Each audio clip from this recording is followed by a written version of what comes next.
Hi guys, இன்னைக்கு நம்ம வந்து இருந்தால் மெட்ரோ. இது யாருக்கு இந்த வீடியோன்னு பார்த்தீங்கன்னா, கிராமத்துல இருந்து சென்னைக்கு வரும் ஒவ்வொரு பீப்புளும் ப்ராப்ளம் சந்திக்க இருக்கிற இடம் இந்த மெட்ரோ தான். ஆமாங்க, அந்த மெட்ரோ எப்படின்னு வாங்க உங்கள்கிட்ட சொல்கிறேன். லெஃப்ட் ஏறி நம்ம வந்தாச்சு. வந்துட்ட உடனே பார்த்தீங்கன்னா ரிசப்ஷனு. இதில் வந்து செக் பண்ணிட்டு தான் நம்மளோட திங்ஸ்லாம் செக் பண்ணிட்டு தான் நம்மள உள்ள விடுவாங்க. நம்ம செக் பண்ணிட்டு இங்கே பார்த்தீங்கன்னா டிக்கெட் கவுண்டர். நம்ம எந்த ஸ்டேஷன் போகிறோமோ அந்த ஸ்டேஷன் டிக்கெட் வாங்கிட்டு இங்கே பார்த்தீங்கன்னா இதுதான் பாடி கார். இந்த பாடி கார் ஸ்கேன் பண்ண தான் நம்ம உள்ள விடுவாங்க. இது ஸ்கேன் பண்ணிட்டு இங்கே பார்த்தீங்கன்னா இப்போ நடைமுறையில் இருக்கிறது ரெண்டு பிளாட்ஃபார்ம் தான். ஒன்று கிரீன் லெவல், ஒரு ப்ளூ லெவல். இது மட்டும் தான் வந்து பார்த்தீங்கன்னா நடைமுறையில் இருக்கு 2 லைனில். இந்த ப்ளூ லைன் பார்த்தீங்கன்னா விம்கோ நகர் டு ஏர்போர்ட். இந்த கிரீன் லெவல் பார்த்தீங்கன்னா சென்ட்ரல் டு ஏர்போர்ட். இந்த 2 லெவல் மட்டும் தான் இப்போ நடைமுறையில் வந்து மெட்ரோ இருக்கு.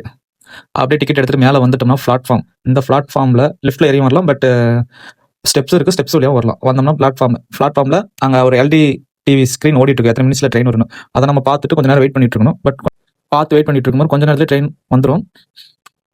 ட்ரெயினுக்காக வெயிட் பண்ணிட்டு அப்படியே சும்மா கொஞ்சம் ஒரு செல்ஃபியை போட்டுட்டு அப்படியே கொஞ்சம் வெயிட் பண்ணிட்டு இருக்கோம். ட்ரெயின் வந்துருச்சு. ட்ரெயின் வந்தோடனே அதுக்கு நம்ம ஏறதுக்கான எங்கே அந்த ஸ்டாப் நிற்குமோ அந்த இடத்துல கிரீன் லெவலில் ஒரு ஸ்டிக்கர் ஒட்டியிருப்பாங்க. அந்த லெவலில் தான் ஏறணும்.